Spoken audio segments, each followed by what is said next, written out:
কেউ যদি সূরা ফাতিহা 7 বার জুমার দিন সূরা ফাতিহা 7 বার পড়লো,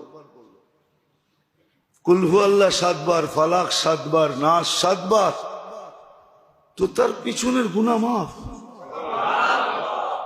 একটা কিতাবই আছে মুকাফফিরাতুদ দুনুব,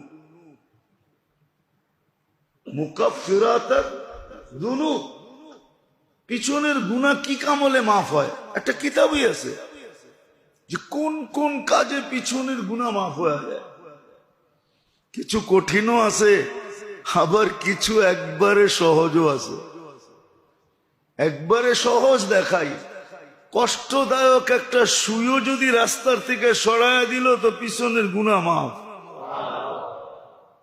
সহজ আছে, সহজও করছে। কেমন সহজ?